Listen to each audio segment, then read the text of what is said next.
9절부터 31절까지의 말씀입니다.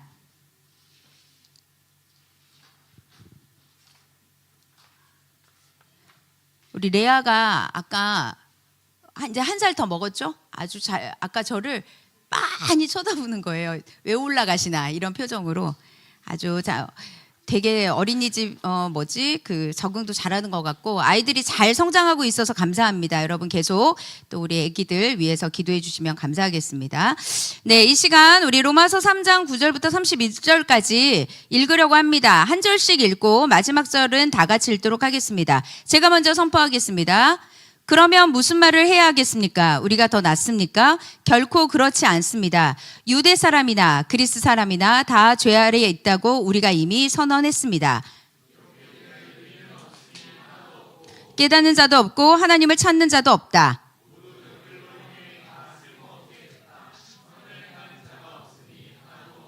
그들의 목구멍은 열려있는 무덤이고 혀로는 거짓말만 일삼으며 그들의 입술에는 독사의 독이 있고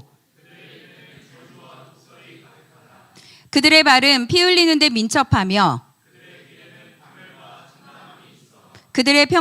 그들은 평강의 길을 알지 못했다.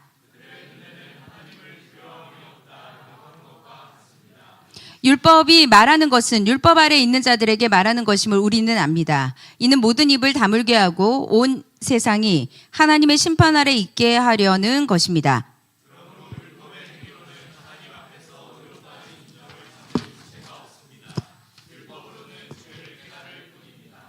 그러나 이제는 율법과 별개로 하나님의 의가 나타났습니다. 이것은 율법과 예언자들이 증언한 것입니다.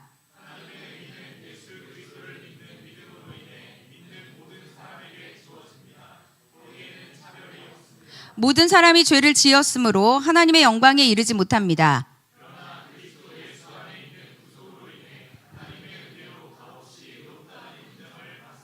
하나님께서는 이 예수를 속죄제물로 내어주셨습니다. 의롭게 되는 것은 예수의 피를 믿음으로써 이루어집니다. 이는 하나님께서 오래 참으시는 가운데 과거에 지은 죄를 간과하심으로 그분의 의의를 나타내시기 위함입니다.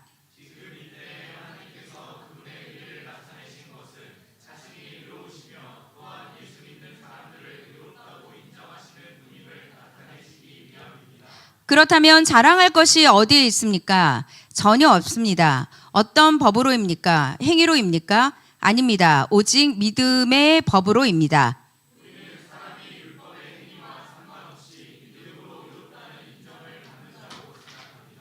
하나님이 유대 사람만의 하나님입니까? 이방 사람의 하나님은 아닙니까? 진실로 이방 사람의 하나님도 되십니다.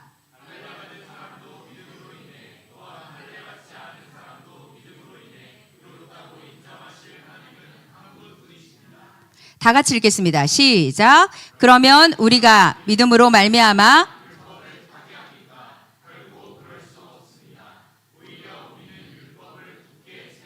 아멘. 네, 여러분 그리스도의 보혈만이 죄를 해결할 수 있다라는 제목으로 여러분 오늘 말씀을 전하도록 하겠습니다. 로마서 1장, 2장, 3장이 전부 다 인간의 죄에 대한 이야기를 하고 있습니다. 인간이 어떤 존재인지를 말씀하고 있죠. 그래서 오늘 이 3장의 말씀을 가지고 우리의 죄는 무엇인가? 인간은 어떤 존재인가? 인간은 과연 믿을 만한가? 이 부분을 한번 나눠보도록 하겠습니다. 여러분, 우리나라는 원래 유교를 믿는 민족이었잖아요. 그죠? 그러니까 여러분들의 신앙생활의 바탕에 뭐가 있냐면 유교의 베이스가 있어요. 우리가 그동안에 살아왔던 그런 풍습과 문화가 있기 때문에. 그래서 여러분, 이 유교 베이스가 어떤 거냐? 인간의 인간성에 대해서 이렇게 말합니다. 우리가 잘 알고 있는 맹자. 맹자는 인간을 선하다고 했을까요? 악하다고 했을까요? 네? 네. 선하다고 했습니다. 맹자는 인간은 본래 선하다라고 했습니다. 그래서 여러분, 맹자가 했던 그 4가지 사단이라고 하는데요. 4가지 인간의 마음에 대한 4가지를 얘기한 게 있어요. 우리가 많이 쓰고 있는 말인데 이 4가지가 하나가 무엇이냐? 측은지심이라는 말이 맹자가 했던 말입니다. 그러니까 인간을 보면 불쌍히 여기는 마음이 있다는 거예요. 그 다음에 수호지심이라는 말이 있습니다. 부끄러워하는 마음, 그러니까 인간은 어떠한 상황 가운데서 수치와 부끄러움을 느낀다. 그 다음에 사양지심이라는 말이 있어요. 사양지심은 겸손한 마음. 그 다음에 시비지심이라는 말이 있습니다. 무엇이 옳고 무엇이 그른가. 이게 내재되어 있다는 것입니다. 그래서 맹자가 이 네 가지를 얘기하면서 뭐라고 얘기했냐. 인간의 본성을 잘 보존하고 발전시키면 생각보다 꽤 괜찮은 인간이 나온다. 이렇게 이야기를 했던 거예요. 근데 여러분, 인간이 악하다고 했던 사람이 있습니다. 누구냐면 똑같이 이 유교의 그런 유명한 사람인데 순자라는 사람이 있죠. 이 사람은 인간은 본래 악하다. 전혀 기대할 바가 없다. 그래서 이제 순자는 그래서 인간이 악하니까 어떻게 해야 되냐? 열심히 교육해야 된다고 했습니다. 열심히 교육하고 열심히 훈련받고 그래야지 완벽해지는 게 아니라 개선이 된다. 이렇게 얘기를 합니다. 뭐 이런 논쟁은 동양만 그러는 게 아니죠. 유교만 그러는 건 아닙니다. 모든 종교가 그렇게 이야기를 합니다. 그래서 사람들이 계속 여러분 그 철학의 역사, 수천 년의 인간의 역사에서는 인간은 선하냐, 인간은 악하냐, 성선설과 성악설이 계속 공존을 해왔죠. 그러면 여러분 성경은 뭐라고 하죠? 성경은 인간은 태어날 때부터 악하다라고 증거하고 있습니다. 여러분 우리 아가들이 뭘 알겠어요? 애기들. 우리 초등학교 아이들이 무엇을 알겠습니까? 그런데도 이 아이들도 태어나면서부터 악하게 태어난다는 겁니다. 그래서 다윗 왕이 이렇게 말씀하죠. 시편 51편 5절에 나는 분명히 죄 가운데 태어났습니다. 내 어머니가 죄 가운데서 나를 잉태했습니다. 라고 고백을 했습니다. 그러니까 뱃속에서부터 죄인이었다는 거예요. 여러분 죄를 지어서 죄인이 아니라 죄인으로 태어났기 때문에 죄를 짓는다는 것입니다. 그래서 인간 본성은 죄성을 가지고 있어서 범죄할 수밖에 없다라고 말씀하시는 겁니다. 네, 여러분 그러면 성경에서는 로마서만 보는 게 아니라 성경 창세기부터 요한계시록까지 마지막까지 무엇이냐? 인간에게 소망이 없다는 거예요. 인간에게는 희망을 발견할 수 없다. 그래서 어떤 역사가는 뭐라고 했냐면 인간의 역사는 인간에게 실망하는 역사다. 이렇게 표현하신 분도 있습니다. 그러니까 여러분 보세요. 여러분 사람들한테 기대해요. 기대하다 실망하죠. 기대하다 배신당했다고 하죠. 그러니까 나만 그런 게 아니라 어떤 누구는 나에게 또 실망하고 나에게 배신당했다고 할 수도 있는 거예요. 그러니까 사람들은 굉장히 많아요. 우리 부모님들이 제일 많이 기대하는 게 누굴까요? 자녀. 엄마의 아빠의 마음을 흡족하게 내가 너를 어떻게 키웠는데 이렇게 가는 거 아니겠습니까? 기대한다는 거예요. 그런데 여러분 나이가 들어서 인생이 점점점 끝날 때 사람은 어떤 생각하냐? 인간은 실망으로 끝나는 존재구나라고 깨닫는다는 것입니다.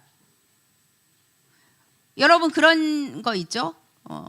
요즘에도 막 SNS나 뉴스에 보면 저 연예인 어떻게 저럴 수가 있지?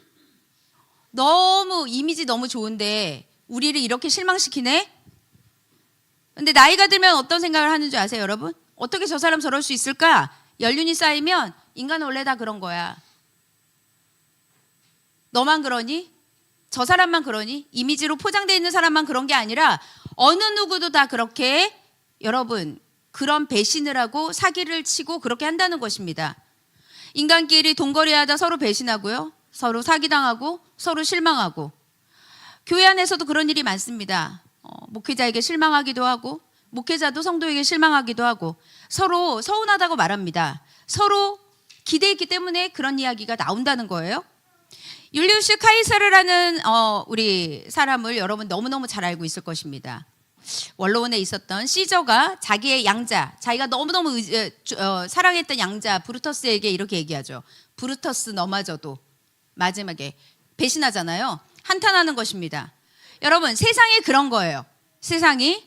그래서 나는 완벽해서 나만 상처를 받는 것이 아니라 누군가는 나로 인해 또 상처받을 수 있다는 것입니다.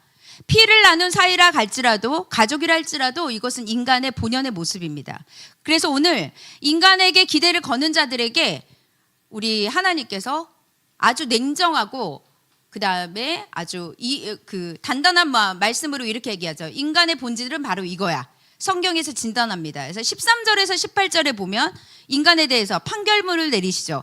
여러분 로마서 3장을 판결문이라고도 표현하거든요. 13절에서 18절 눈으로 보시기 바랍니다. 목구멍은 열려 있는 무덤이고 혀로는 거짓말하고 입에는 저주와 독설이 가득하고 발은 피 흘리는데 민첩하고 길에는 파멸과 참담함이 있어서 평강의 일을 알지 못한다. 그들의 눈은 하나님을 두려워함이 없다. 이게 인간 본질이라는 겁니다. 누구를 두고 하는 말이에요? 여기 서 있는 저를 비롯해서 모든 인간에게 하시는 하나님의 말씀이라는 것입니다. 사람들은 목구멍만 벌리면 무엇을 하냐? 여러분, 무덤하면 어때요? 우리의 이 입술과 우리의 목구멍을 하나님이 말씀하시기를 무덤이래요. 아무도 가고 싶지 않은 곳, 썩어서 냄새나는 그것이 그런 존재라는 것입니다. 입술을 열었는데 독을 품는 거죠. 다른 사람이 피 흘려 넘어지면 여러분, 손뼉치고 좋아하는 것이 인간의 모습이라는 것입니다. 비록 대놓고 하지 않아도 뒤에서는 그거에 대해서 좋아한다는 것입니다. 근데 여러분 마음속에는 어떤 마음이 있어요? 믿는 사람들이나 아니면 도덕적으로 좀 선하다고 생각하시는 분들이 있잖아요. 그런 분들은 마음 가운데 한 가닥 희망을 품습니다. 그러니까 그래, 대부분의 사람이 다 그렇지. 그래도 나는 조금은, 그래도 저 사람보다 조금은 괜찮지 않나? 라고 하는 무엇을 남기냐면 미련을 남긴다는 거예요. 그래서 이렇게 성도들하고 이야기하다 보면 이런 생각을 하죠. 나에게는 이런 일이 없기를 바라는 거예요. 저 사람은 진짜 뭔가 큰 범죄를 저질러나 보다. 이렇게 생각한다는 거예요. 고난을 당하는 사람들을 바라보면서도 그런 평가를 하고 있다는 것이죠. 근데 로마서 1장에서는 이방인들이 죄로 인하여서 하나님을 모르고 피조물을 만드셨던 하나님이 있음에도 불구하고 그들의 양심이 완전히 죽어서 하나님을 거부하고 하나님을 찾지도 않는다라고 했잖아요. 로마서 2장, 지난주에 우리 함께 나눴던 말씀에서는 뭐라고 하냐면, 야, 이렇게까지 판결을 내린 건 좀 심한 거 아니야? 유대인들이 그렇게 했습니다. 나 나름대로 율법 붙들고 있는데, 몸부림치고 살고 있는데 그래도 괜찮지 않나? 라고 말씀을 했다는 것입니다. 그러나 여러분, 성경은 그렇게 말씀하지 않습니다. 겉으로는 괜찮아 보여도 그 속에서 남을 판단하는 모습이 있고 그 기준을 자신에게는 적용하지 않는다고 말씀했잖아요. 유대인들은 자기 자신에게 적용하지 않는 거예요. 다른 사람의 안 좋은 것만 보인다는 것이죠. 그게 바로 지난주 말씀이었다는 것입니다. 유대인들은 여러분 말씀을 맡았기 때문에 희망을 걸어봤습니다. 그러나 말씀을 맡았다는 거 외에는 별반 다른 게 없는 거예요. 말씀을 가지고 있었지만 순종하지 않았고 또한 순종할 능력도 없었다는 것입니다. 그래서 오늘 우리에게 굉장히 센 판결을 합니다. 의인은 하나도 없다. 모든 사람이 그러니까 하나님께서 이렇게 여러분 아이들 시끄럽게 할 때 입을 딱 막잖아요. 오늘 말씀에 그렇게 나옵니다. 모든 사람의 입을 막고 말하지 말라는 것입니다. 너희들이 내 앞에서 나 좀 괜찮은 사람이라고 이야기하지 말라는 것입니다. 그래서 로마서 1장부터 3장까지는 자신들을 의인이라고 생각하는 자들, 나는 죄인이라는 걸 거부하는 사람들에게 말씀을 하는데요. 오늘 19절 한번 볼까요? 19절은 좀 읽도록 하겠습니다. 읽겠습니다. 시작. 율법이 말하는 것은 율법 아래에 있는 자들에게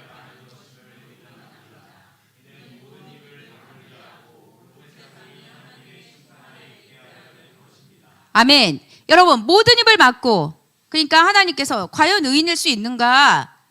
아니라는 거예요. 너희들의 입술을 막아라. 입을 닫아라. 왜냐하면 너희 모두가 다 하나님의 심판 아래 있다라고 말씀하고 있는 것입니다. 9절에서 보면 이렇게 하죠. 우리가 무슨 말을 하겠습니까? 우리가 더 낫습니까? 결코 그렇지 않습니다. 유대인이나 그리스 사람이나 다 죄 아래 있다.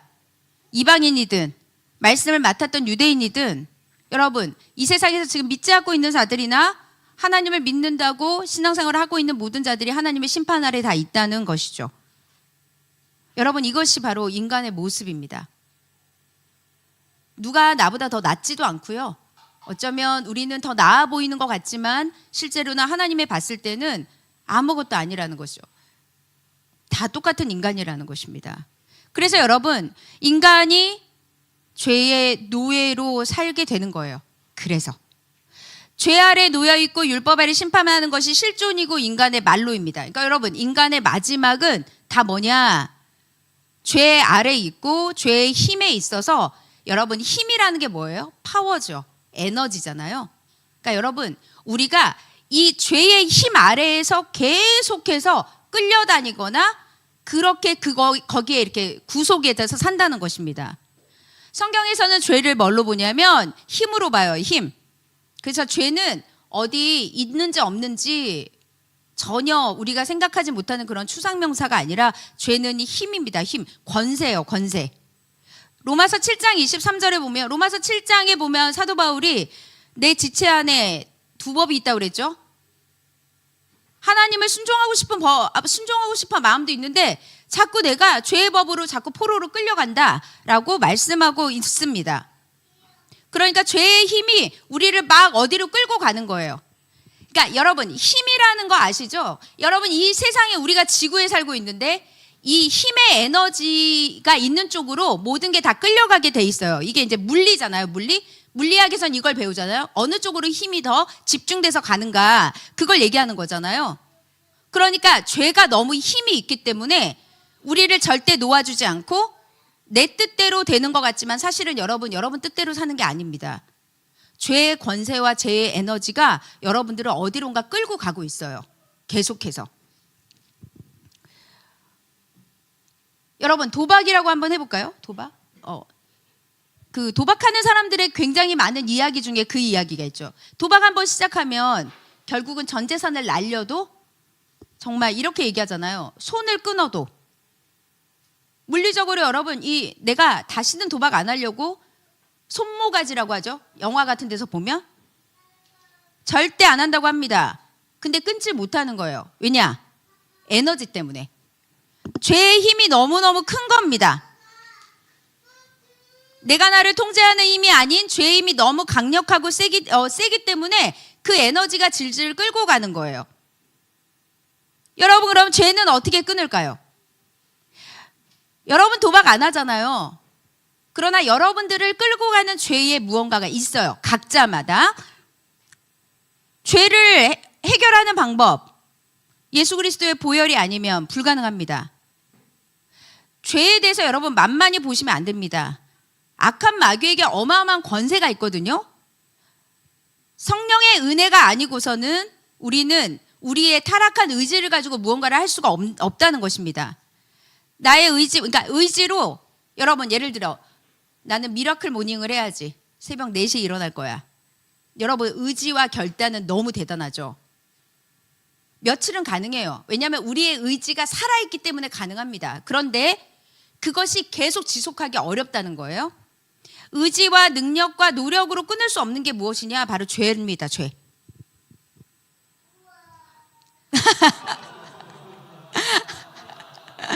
죄가 대단하다. 막, 와, 야.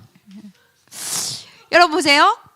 술 먹는 사람들의 이야기를 들어볼까요? 처음에는 이렇게 얘기하죠. 처음엔 자신이 먹어. 나의 의지로 먹어. 그 다음에 술을 먹는다고 하죠. 그 다음에 술이 나를 잡아 먹는 거예요.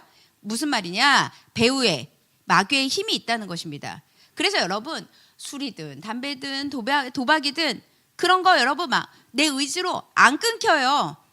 끊을 수 있는 방법은 주님께서 도와주셔야만 끊을 수 있는 것입니다. 그걸 인정해야 된다는 것입니다. 그럼 여러분, 타락한 의지에 대해서 한 가지만 더 이야기해 볼까요? 여러분, 우리 인간에게는 지정의가 있잖아요.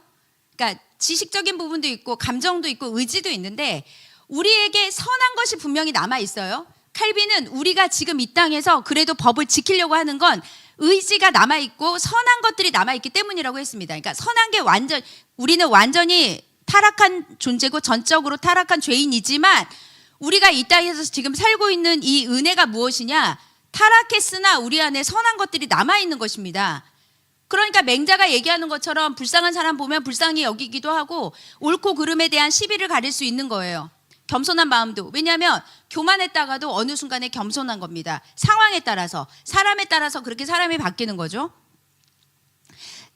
지식과 감정에 대한 거 빼고 타락한 인간의 의지에 대해서 조금 이야기 한번 해보도록 할게요. 우리가 왜 이렇게 죄인으로 타락해 있는가? 의지에 대해서 보겠습니다. 여러분, 우리의 의지가 본질적으로 왜 죄인이냐면 동기가 불순하다는 거예요. 동기. 무슨 말이냐? 겉으로는 기부도 합니다. 봉사도 합니다. 선한 행동 하거든요. 근데 그 마음속 깊은 곳에서는 무엇이냐? 자기 만족으로 하는 사람들이 꽤 많다는 거예요. 그 다음에 인정받은 욕구 때문에 한다는 거예요. 그 다음에 나만 안 하면 나의 체면이 구겨지니까 하기도 한다는 거예요. 그건 무엇이냐? 타락한 의지의 반영이라는 거죠. 하긴 해야 되는데 눈치 보면서 하는 거. 자기 중심의 동기가 있다는 거예요. 세상 사람들이 나를 비난하지 않게 하려면 내가 요 정도는 해줘야 되겠다고 생각한다는 거죠. 그게 바로 동기의 불순함입니다. 자, 두 번째는 무엇일까요? 끊지 못하는 죄입니다. 그러니까 마음으로 양심으로는 죄를 짓지 않겠다고 다짐하거든요. 근데 의지가 무너지면서 동일한 죄에 빠지는 것입니다. 또 뭐가 있을까요? 여러분, 우리의 타락한 의지 중에 우리가 요거는 다 알고 있지만 하나님에 대한 무관심, 요거 타락한 의지에서 나오는 반영입니다. 바쁜 일상이라고 죄를 짓는 것뿐만 아니라 하나님을 아예 생각하지 않고 내 힘으로 살아가라는 그 자체가 타락의 의지의 결과라는 거예요. 하나님을 찾지 않는다. 그건 하나님 앞에서는 이 세상에서 사회적으로 범죄하는 사람만 여러분 타락한 것이 아니라 하나님을 알면서도 하나님을 생각하지 않는 것, 이것도 우리의 타락한 의지를 반영하는 것입니다. 또 뭐 있을까요?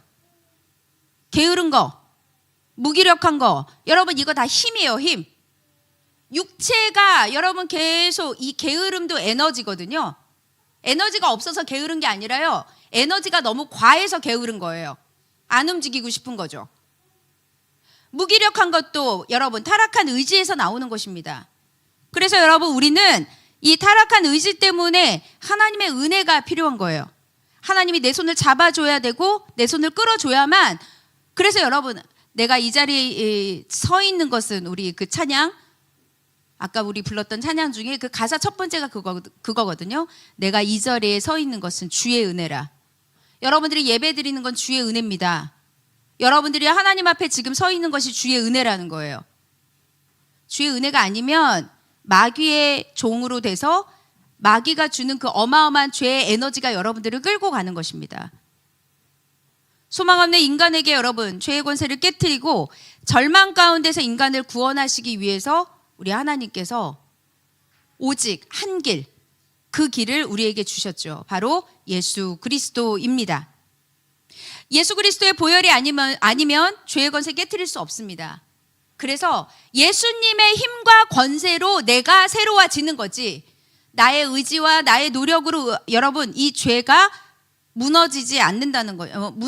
나의 힘으로는 다 이것을 이길 수가 없다는 것이죠.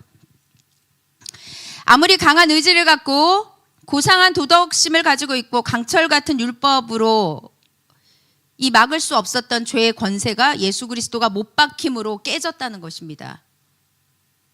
근데 여러분들이 이제 이것을 적용을 해야 되거든요. 예수 그리스도의 보혈의 피를 선포해 보셨습니까? 여러분, 오늘 말씀 중에 가장 중요한 말씀이 로마서 3장 21절입니다. 여러분 자막으로 한번 올려주시고, 이건 어떻게 읽는 건지 아세요? 그러나 여러분 선포, 이 3장 21절은 모든 신학자들이 그냥 읽으면 안 된다. 감격과 정말 그 은혜를 가지고 읽어야 된다고 했습니다. 자, 읽겠습니다. 그러나 시작. 이제는 율법과 별개로 하나님의 의가 나타났습니다. 이것은 율법과 예언자들이 증언한 것입니다. 여러분 한 번만 더 선포할까요? 그러나 한 번만 더 읽도록 하겠습니다. 시작. 그러나 하나님의 의가 나타났습니다. 아멘. 여러분, 이것이 바로 새로운 희망입니다. 율법과 상관없이, 율법 제외하고 하나님의 의가 나타났다는 것입니다. 세상 방법으로 어려우니까, 인간의 노력으로 안 되니까, 십계명을 줘도 지키지 않으니까 하나님께서 특별한 방법을 예비하셨는데 그것이 바로 십자가라는 거예요. 여러분, 새로운 희망과 새로운 소망이 어디로부터 올까요? 하나님으로부터 옵니다. 그래서 여러분, 오늘 예언서 말씀을 좀 보려고 하거든요. 예언서 말씀, 여러분 이사야 11장 1절에서 2절 한번 말씀을 보겠습니다. 용철 집사님 자막으로 전체 다 띄워주셔도 돼요. 이사야 말씀, 예레미야 말씀, 스가랴 말씀 다 띄워주셔도 됩니다. 여러분 이사야 11장 1절부터 2절 말씀 한번 읽어보도록 하겠습니다. 시작. 이새의 줄기에서 시작. 이새의 줄기에서 한 싹이 나오고 그의 뿌리에서 가지가 돋아나 열매를 맺을 것이다. 그리고 여호와의 영이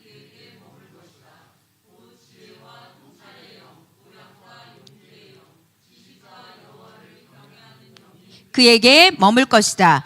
여러분 이새의 줄기에서 한 싹이 나오고 누구예요? 이새의 줄기에서 한 싹이 나온다. 누굽니까? 예수 그리스도예요. 여러분 예언서에 보면 우리 요즘에 아모스 말씀 보잖아요. 근데 제가 요즘에 이사야 묵상하고 있단 말이에요. 이사야 말씀부터 이제 말라기까지가 다 예언서인데 여러분 예언서를 보면 어떤 생각이 드십니까? 예언서는 어렵다? 예언서에는 왜 징계만 있냐? 예언서에는 왜 심판만 있냐? 그렇지 않아요. 분명히 심판을 말씀하시지만 그 뒤에는 하나님의 탄식 속에 무엇이 있냐면 너희들이 지킬 수 없기 때문에 심판으로 끝나지 않고 반드시 예수 그리스도를 너희에게 주겠다 이 말씀이거든요. 예수 그리스도의 메시지가 굉장히 많이 나오는데 오늘은 여러분 새로운 희망을 이야기하는 여호와의 가지, 싹, 그 다음에 이삭, 그 다음에 순에 대해서 한번 보도록 하겠습니다. 하나님, 우리 예수님께서 새로운 희망입니다. 예수님께서 새로운 소망입니다. 그래서 예수님을 비유하기를 예언서에서 뭐라고 비유했냐면 예수님을 싹이라고 비유했어요. 싹. 여러분 새싹 알죠? 새싹. 새싹의 다른 말이 뭐죠? 순입니다. 순. 여기 CCC에서 순장 얘기할 때 순이 그거예요. 순이거든요. 무엇이냐? 여러분 어른들이 아이들을 보면서 이 아이가 좀 될 만한 애 같아. 그럼 뭐라고 하냐면 저 아이에게는 싹수가 보인다 이렇게 말하거든요. 이게 여러분 여기서 나온 거예요. 싹수라는 게 방언이거든요. 강원도 전라도 방언이란 말이에요. 아, 저 아이 될성 싶은 나무 싹수가 보인다 이렇게 말합니다. 장래가 있어 보이는 아이들한테 희망이 보이는 사람, 희망이 보이는 아이라는 뜻입니다. 여러분 우리가 많이 쓰고 있는 싸가지라는 단어 있잖아요. 그것도 뭐냐면 싹에다가 아지라는 새끼라는 뜻이 붙어 있는 거예요. 그래서 싹아지예요 원래는. 근데 거기 보면 강아지, 송아지 할 때 애기, 그러니까 동물의 새끼를 아지라고 하잖아요. 이것도 같은 말입니다. 그래서 어떤 아이한테요? 저 아이는 되게 싸가지가 있구나. 그러니까 우리는 이제 이거를 약간 거친 언어로 생각하는데 굉장히 좋은 말이라는 거예요. 근데 예언서에서 많이 나오는 단어 중에 여러분 보세요. 오늘 계속 쓰세요. 이제 오늘부터. 쟤는 싸가지가 있구나. 어쩌다가 이렇게 됐죠? 신천지도 새하늘과 새 땅도 우리 건데 이단이 다 써가지고 우리가 말도 못하게 됐잖아요. 자, 예언서에 많이 나오는 것 중에 여러분 가지, 순, 싹 이런 말은 모두 예수 그리스도를 상징하는 것입니다. 여호와의 싹, 이사야에 보면 이새의 줄기에서 한 싹이 나오고 이새가 누구죠? 다윗의 아버지잖아요. 다윗의 후손에서 한 싹. 새로운 소망이 나타나게 될 것이다. 겨울이 지나고 심판의 싸늘한 겨울에서 봄이 되면 한 가지가 날 것인데 그 가지가 돋아나서 열매를 맺을 것이다 그랬습니다. 이사야 53장 2절에서도 주 앞에서 마치 새싹과 같다라고 표현하고 있어요. 예레미야 23장 5절에는 뭐라고 나오죠? 그날의 다윗에게 의로운 가지도 같은 말이에요. 가지를 일으킬 것이다. 예레미야 33장 15절 그날에 그때 내가 다윗에게서 한 의로운 가지가 나오게 할 것이다. 가지도 같은 말. 스가랴에도 2번이 나옵니다. 스가랴 3장 8절에 보면 이렇게 나가죠. 대제사장 여호수아야 쭉 그러면서 마지막에 이렇게 나옵니다. 내가 순이라고 부르는 내 종을 보내겠다. 순. 예수님을 말하는 거예요. 스가랴 6장 12절 여기 순이라고 불리는 사람이 있다. 그가 자기 있는 곳에서 돋아나서 여호와의 성전을 지을 것이다. 여호와의 가지, 여호와의 싹, 여호와의 순. 여러분 여기서 히브리어에서 여러분 이 순 가지 이거를 뭐라고 하냐면 넷제르라고 하거든요. 넷제르라는 단어에서 무엇이 나왔냐? 나사렛이 나왔어요. 나사렛. 그래서 우리가 예수님을 나사렛에서 사셨잖아요. 나사렛이 고향이시잖아요. 나사렛이 이 말에서 어원이 나왔습니다. 우리 예수님을 우리가 인간으로 오신 예수님께서 이렇게 싹으로 순으로 가지로 오셨구나. 여러분, 우리는 죄 때문에 사실은 소망이 없습니다. 소망이 없다는 것에 대한 근거는 무엇이냐면 우리 모두에게 해당되는 죽음입니다. 이스라엘 백성 남유다도 마찬가지죠. 범죄하고 멸망해서 포로로 끌려가고 죽었습니다. 여러분, 우리가 나사로 이야기 많이 하잖아요. 나사로를 보면서 나사로 다시 살아났다고 너무 기뻐했잖아요. 그래서 예수님께서 뭐라고 하죠? 나는 부활이요 생명이니, 이 말씀 하시잖아요. 다시 살아났지만 여러분, 나사로는 죽었어요. 나사로는 예수님이 아니라는 뜻입니다. 무슨 말이냐? 여러분, 우리에게는 소망이 없다는 것입니다. 근데 예언서에서 계속 무엇을 말씀하냐? 새로운 소망, 새로운 희망, 새로운 구원의 날이 올 것이다. 그러면서 우리 주 예수 그리스도에 대해서 말씀하고 있는 것입니다. 우리 주님을 순이라고 말하면서 이분을 통하여서 열매를 맺을 것이고 여호와의 영이 임할 것이고 하나님의 나라가 생길 것이고 여호와의 성전을 지을 것이고 이분을 통하여서 우리가 새로운 소망을 맞게 될 것이다. 소망의 근원이신 예수님을 찾아가야 된다는 것입니다. 하나님께서 우리 예수님을 예언의 구약의 시대에 예언하시면서 내가 그 아들을, 나의 아들을 보냈겠다고 말씀하셨죠. 율법으로 안 되기 때문에, 율법 외에, 율법과 별개로 하나님의 의의를 나타낼 수 있는 방법으로 우리에게 주셨기 때문에 우리에게 그 말씀을 주신 것입니다. 우리 한 사람 한 사람의 죄값을 치르시게 하기 위해서 예수님이 오신 거죠. 그래서 여러분, 예수님이 아니라면 여러분, 우리는 유일한 구원의 길이 없습니다. 사도행전 4장 12절 한번 찾아볼까요? 사도행전 4장 12절 말씀 한번 보겠습니다.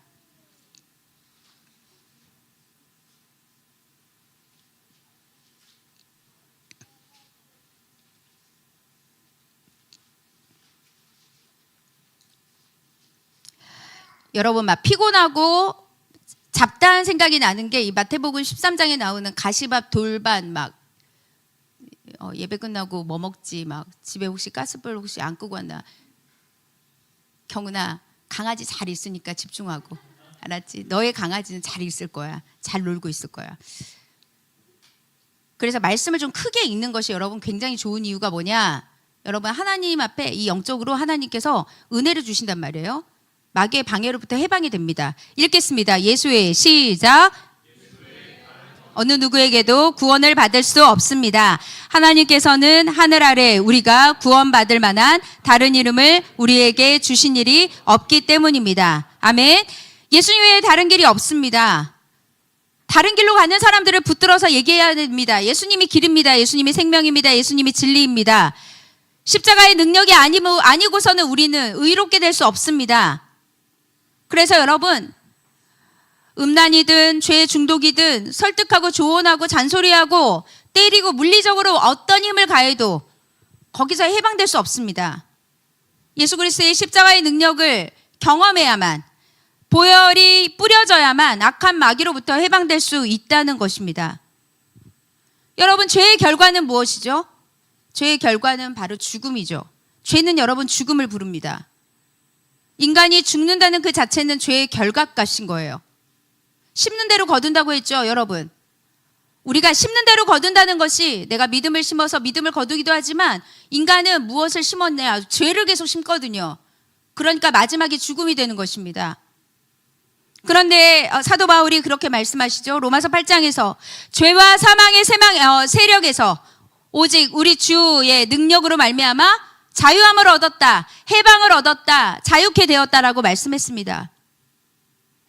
여러분, 길가에 가다 보면 다 죽어가는 영혼들입니다. 살아있으나 죽은 존재라는 것입니다. 십자가의 능력이 아니면 그들이 벗어날 길이 없습니다.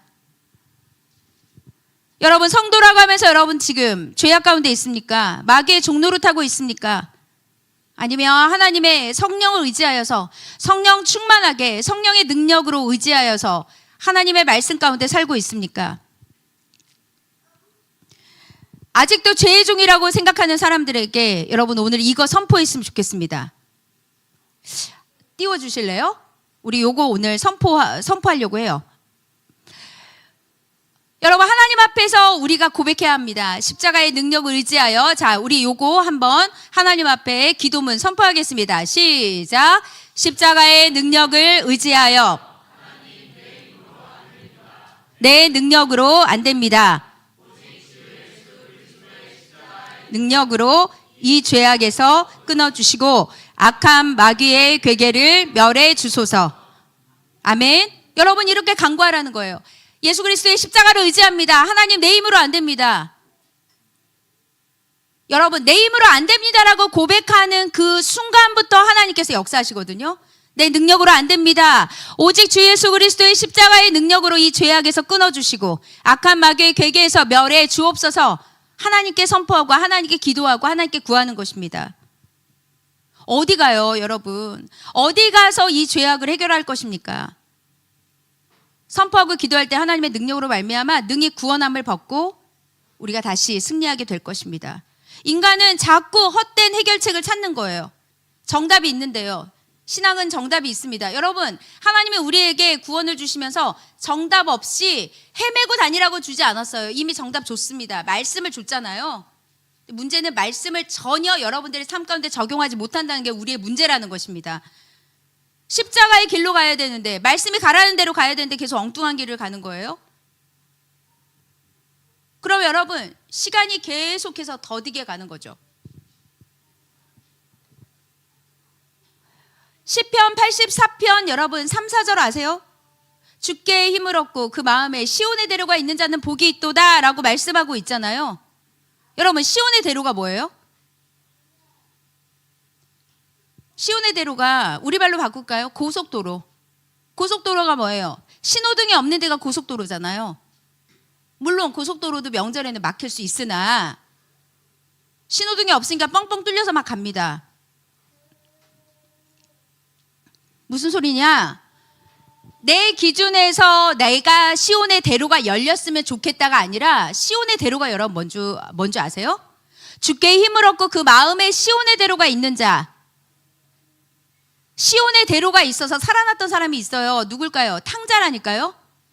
탕자가 하나님 앞에 갈 때 막힘이 없었습니다. 나 거지 같아도 괜찮아. 자기 모습, 수치 있는 그 모습 가지고 그냥 간 거예요. 신호등 걸리고 그 다음에 잘못 그 길로 가고 막히고 또 막히고 중간에 사고 나고. 우리 지난번에 우리 이상현 형제 아버님 그 이제 장례 다 마치고 우리 청년들하고 찬양팀 애들하고 이제 가는데 분명히 파란색이었어요. 지도는 막히는 데가 하나도 없었거든요. 근데 그 장례 모두 마치고 나가는데 거기서부터 막히는 거예요. 그래서 우리가 왜 막히지? 그 앞에서 한 차가 4대인가 5대가 사고가 났더라고. 사고가 나가지고 못 가는 거예요. 차는 이제 2차선밖에 안 돼 있고 거기서 막혀 있으니까 다 서 있었거든요. 여러분, 막히면 답답하잖아요. 뭐 좀 하려고 하는데 계속 걸려. 시온의 대로는 무엇이냐?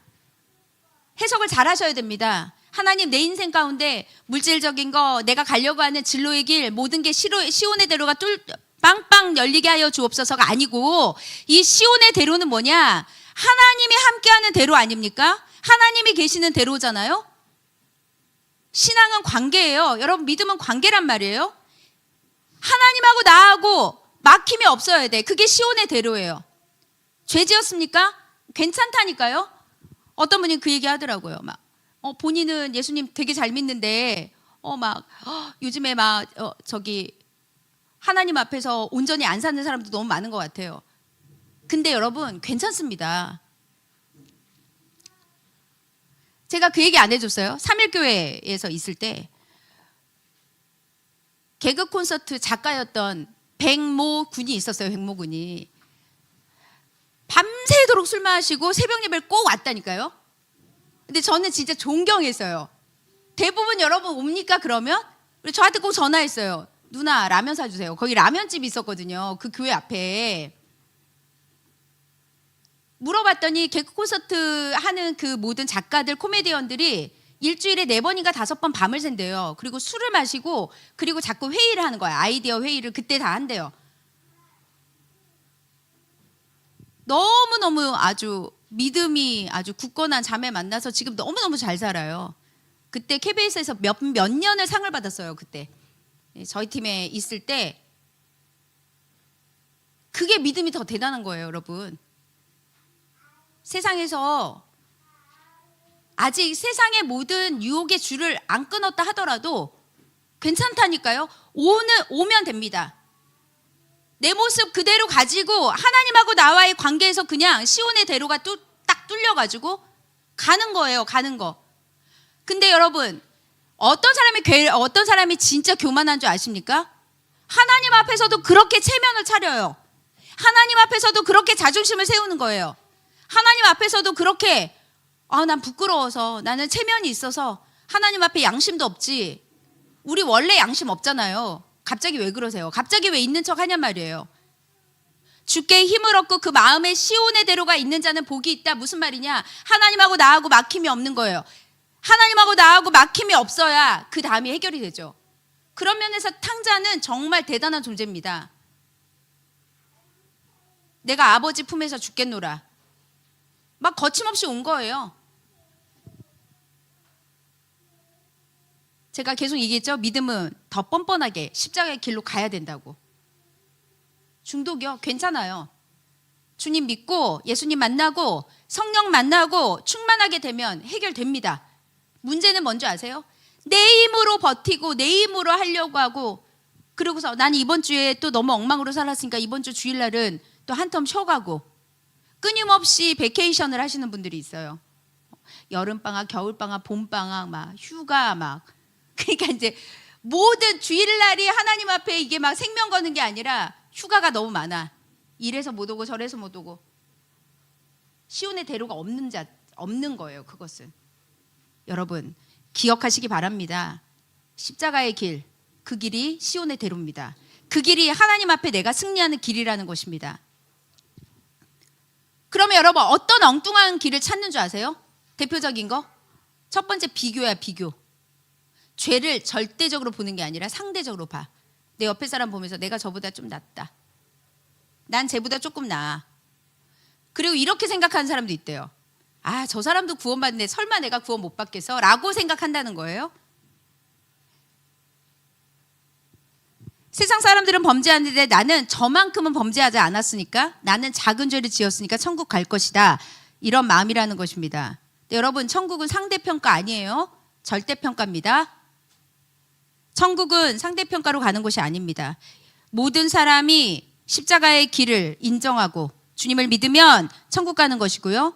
그렇지 않으면, 십자가 붙들지 않으면 지옥 백성이 되는 것입니다. 저는 그런 면에서 소돔과 고모라의 그 아브라함의 조카였던 롯이 생각이 났어요. 롯과 그 두 딸, 그리고 그 와이프 되는 롯의 와이프. 기억납니까?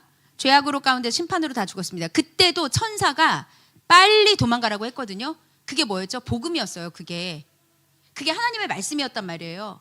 복음이니까 복음 듣고 도망가라고 말 들었던 사람은 살았죠. 그 말을 듣고도 농담으로 여겼던 사위들, 그 다음에 그 말씀을 들으면서도 내 거 재산이 저기 다 타고 있구나 뒤돌아봤던 롯의 부인은 죽었습니다. 구원이 뭔지 아세요? 주님이 나에게 말씀하실 때 듣는 거예요. 반응하는 거예요. 믿는 것입니다. 마음으로 믿어서 의에 이르는 것입니다. 입술로 고백해서 구원에 이르는 것입니다. 순종한 거예요. 말씀을 들었으니까. 상대주의가 아니라 하나님 기준입니다. 기억하시기 바랍니다. 두 번째는 무엇이냐? 어떤 사람은 너무 고행을 해. 어떤 사람은 너무 공로. 여러분 인간 본성은 기본적으로 공로 사상이 있습니다. 그래서 여러분 자기 자신이 죄를 한 10 지었다고 쳐보세요. 근데 공로를 쌓으면 이게 10이 지워져. 그러면 공로를 쌓는 거예요. 이런 식으로 생각하는 게 뭐죠? 불교입니다. 불교. 그래서 첨배하는 거예요. 내가 이렇게 절하면 무언가 잘못된 게 조금 삭감이 되겠지? 근데 여러분 죄의 삭은 공로가 아닙니다. 죄의 삭은 사망입니다. 공로 쌓아도 소용없어요. 예수님을 믿어야 합니다. 고행으로도 덮을 수 없고 노력으로도 덮을 수 없습니다. 아주 오래전 한 30년도 넘었죠. 옛날에 우리나라에서 굉장히 유명했던 성철 스님이라고 있었어요. 이 성철 스님 1993년인가 4년 그쯤 돌아가신 것 같은데, 그분이 돌아가셨을 때 모든 방송사에서 이분의 죽음을 기리는 행사를 했습니다. 근데 그분이 여러분 열반송이라는 걸 불렀어요. 마지막에 수양했다고 했잖아요. 그래서 이분의 몸에서 뭐 사리가 나왔다 그때 그랬단 말이에요. 근데 이분이 이렇게 말합니다. 나는 평생, 열반송의 내용이 이거예요. 나는 한평생 무수한 사람을 속였으니 그 죄업이 하늘에 가득 찬 수미산보다 더하다. 수미산은 뭐냐면 상상의 산을 말하는 거거든요. 나는 산채로 지옥에 떨어진다. 이렇게 고백했어요. 이 성철 스님 뭐라고 했냐면, 돌을 엄청 닦았던 사람인데 나는 한평생 사람들을 무지무지 많이 속였다. 그래서 나는 산채로 지옥에 떨어질 거다. 한마디로 뭐예요? 나 헛살았다. 그 말이에요. 그 스님에게도 뭘 전해야 되죠? 복음. 지금이라도 예수님 믿으면 구원받을 수 있습니다. 복음을 전해야 된다는 것입니다. 여러분, 우리에게 지금 해야 되는 일이 있습니다. 여러분들이 계속해서 하나님 앞에 이 복음으로 살 수 있는 방법의 유일한 하나는, 교회로서 사명을 다하지 못했을 때 하나님께서 우리에게 그 핏값을 묻는다는 거예요. 우리 태영이 지금 선교가 있잖아요. 전도하러 갔잖아요. 전도해야 되는 것입니다. 여러분, 첫 번째 무엇이냐? 우리가 어떻게 살아야 될까? 십자가를 붙들어야 됩니다. 내가 구원받은 하나님의 자녀인 것을 믿는지, 여기서부터 출발하는 거예요. 죽기 직전에 사람들을 보면 모두 두려워하는데 그 정도로 죽음은 두렵다고 생각하는 것이죠. 어느 장로님이 돌아가실 때 교회 목사님이 오셔서 마지막 임종을 보는데 그렇게 얘기했어요. 장로님, 살아있을 때 교회도 지었고 총회도 나가시고 노예 활동도 하시고. 장로님이 전혀 감흥이 없는 거예요. 근데 목사님이 이렇게 말했습니다. 장로님, 예수님이 장로님 위해서 돌아가셨어요. 예수님이 장로님을 위해서 죽으셨기 때문에 장로님은 구원받을 수 있습니다. 그랬더니 여러분, 평안한 얼굴로 옅은 미소를 지고 천국에 가셨다는 것입니다. 이 땅에 살면서 이것도 했습니다, 저것도 했습니다가 아니라 예수님이 당신을 위해서 죽었습니다. 이 한마디가 그분을 평안하게 만들었던 이유가 됐고, 그 다음에 그것이 가장 핵심적인 말씀이 되었다는 것입니다. 무엇을 자랑합니까? 십자가밖에 자랑할 것이 없습니다. 복음의 피를 의지하시기 바랍니다. 두 번째, 복음을 증거합시다. 복음은 나에게만 적용되는 것이 아니죠. 다른 사람에게도 복음 전해야 합니다. 여러분, 전도해야 돼요. 가족들 전도해야 됩니다.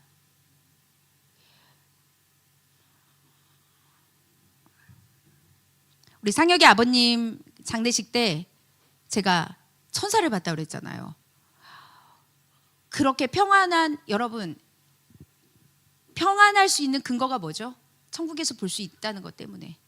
그 장례식 가운데 하나님께서 여러분 막 장송곡 부른 게 아니라 찬송가를 불렀어요. 만나보자, 만나보자. 저 천국 문에서 만나보자. 그날 아침 그 앞에서 만나자.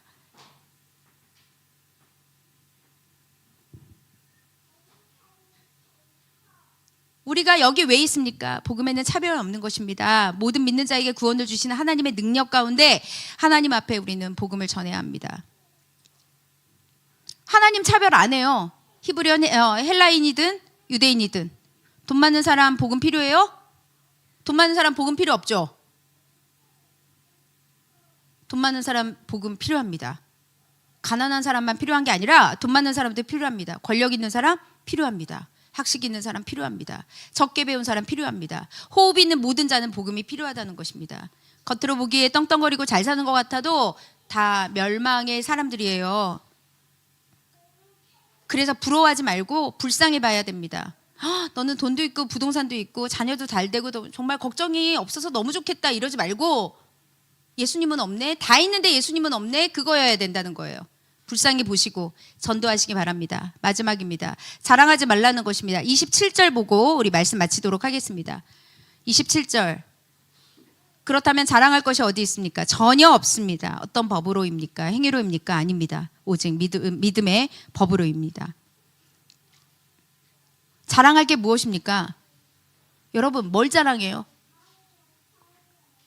여러분들이 가지고 있는 거 자랑합니까? 헛되고 헛된 것들, 안개처럼 사라지는 것들입니다. 내가 하는 모든 일이 하나님의 은혜고, 내가 지금 여기 서 있는 것은, 내가 하나님의 자녀가 된 것은, 내가 주님을 위해서 이곳에서 예배하고 있는 것이 하나님의 은혜입니다. 내가 세운 계획을 이루시는 것도 하나님의 은혜예요. 내가 지금 하나님의 인도함을 받아서 취업하고 있고 대학교 다니고 있고, 우리 아이들, 우리 키즈부 5학년 아이들한테 그랬습니다. 엄마 아빠한테 하나님이 돈을 주셔서 너네들이 학원을 다닐 수 있는 거다. 그거를 우리는 은혜라고 한다. 여러분, 빛 있잖아요. 빛을, 우리 이제 겨울에는 빛이 잘 안 보이는데 여름에 막 햇빛이 쨍쨍 비치잖아요. 여러분, 어떤 물체가 빛으로부터 멀어지면 뭐가 커져요? 뭐가 커져요? 그림자가 커지나요? 그림자가. 어떤 물체가 빛으로부터 멀어지면 그림자가 점점 커지죠. 빛으로 가까이 오면 올수록 그림자가 뭐죠? 작아지잖아요. 무슨 말이냐? 그리스도께 점점 가까이 오는 사람은 자기 자랑이 없어지는 거예요. 그러니까 사도 바울처럼 나의 나된 것은 전부 하나님의 은혜라고 고백하는 것입니다. 그림자가 크니까 내 거만 보이는 거예요. 나의 모습이, 와, 빛보다 내가 더 크네? 그래서 여러분, 그리스도랑 멀리 가면은 다 자기 자랑이야. 그리스도랑 멀리 있잖아요. 그림자에 비친 내 모습 보면서 막 자랑해. 하나님은 우리에게 이것을 원하시는 것이 아닙니다. 내 힘과 내 능력이 아니라, 나의 타락한 의지가 아니라, 하나님께서 우리에게 빛으로 오신 예수님을 우리에게 보내주면서 빛과 내가 가까워지면 가까워질수록 나는 없어지고 주님이 빛나게 되는 것입니다. 내가 빛이 되려고 하는 게 문제인 거 아니겠습니까? 내려놔야 됩니다. 내려놔야 됩니다. 내 힘을 내려놔야 됩니다. 나의 도덕적인 자부심을 내려놔야 돼요. 특히 믿는 자들은 이 도덕적 자부심, 체면 내려놔야 됩니다. 우리가, 여러분, 왜 공동체가 있는 줄 아세요? 여기 혼자 사는 분들도 많죠. 저도 혼자 살잖아요. 혼자 있으면 여러분 훨씬 시간을 잘못 쓸 확률이 높아요. 그래서 자꾸 만나야 돼. 공부도 같이 하고 운동도 같이 하고, 혼자서 잘난 척하면서 예배는 드리고 모임은 안 하고 그러면 안 된다는 것입니다. 우리의 타락한 의지로 뭐를 해보겠다는 거예요? 할 수 없다니까요. 그러니까 여러분, 공동체 성경 읽기도 같이 하는 거예요. 저 사람 보면서 안 되면 전화해서 물어보고. 여러분, 옆에 인간관계에다가 투자하세요. 여러분, 인간관계에 투자하는 건 굉장히 마이너스 요소가 많습니다. 어디서 요즘에 유튜브 같은 데 보면은 뭐 50이 되면 뭐 인간관계 다 끊고 뭐 굳이 친구를 많이 만나도 만날 필요도 없고 막 이런 썸네일 막 그런 게 올라와. 심리학 뭐 이런 거로. 또 거기서 진리를 발견하시는 아주 어리석은 분들도 그렇게 많더라고요. 그게 진리입니까? 공동체에 희생하고 공동체에 있는 사람들한테 섬기고 도움받고 도움도 주고, 모든 것이 다 가족에게 딱 묶여있는 사람들이 있어요. 하나님 여러분들한테 그렇게 살라고 하지 않았습니다. 기억하고 돌아보고 하는 것이 우리가 살아야 되는 방법입니다. 주님이 강렬하게 내 안에 거해야 됩니다. 그래야 나는 없고 주님으로 살 수 있습니다. 사랑하는 여러분, 우리는 은혜로 사는 존재입니다. 그리스도의 보혈 때문에 우리가 죄가 해결이 됐잖아요. 그리스도의 보혈 때문에 우리가 은혜를 누리고 있잖아요. 아까 우리 찬양 마지막에 주의 은혜라, 주의 은혜라. 내가 이 자리에 서 있는 것은 주의 은혜라, 주의 은혜라. 주님의 은혜를 구합시다. 여러분, 주님의 은혜를 구하세요. 공부 좀 잘 못해도 된다니까. 재능 좀 많이 없어도 돼. 예수 사랑하심은 거룩하신 말일세. 3절, 내가 연약할수록 더욱 귀히 여기사 높은 보좌 위에서 낮은 나를 보게 하시네. 연약한 걸 죽어도 못 받아들이는 사람들이 있는데, 그러니까 계속 그냥 헛발질 하는 거예요. 자기 힘 가지고 막 노력하고 애쓰는 거예요. 은혜 못 받아요. 은혜를 부음을 못 받는다고. 그렇게 살면 하나님의 은혜를 구해야 됩니다. 여러분 오늘 이 말씀 붙들고 여러분들이 얼마나 하나님의 큰 은혜를 입었는가, 죄인이 아니라 얼마나 큰 의인인가, 이제는 율법과 별개로 하나님의 의의를 받은 자들이니 우리가 주님을 찬양해야 되지 않겠습니까? 여러분 오늘 시온의 대로가 열리는 자들 되기를 바랍니다. 하나님하고 시온의 대로, 중간에 막힌 게 없어, 신호등도 없어, 차도 막히지 않아, 하나님하고 그 관계를 맺는 여러분 되시기를 소망합니다. 자리에서 일어나겠습니다. 우리 이 시간에 제가 여호와의 유월절을 부르려 했으나 두 곡을 부를 수 없어서 주의 은혜를 하겠습니다. 우리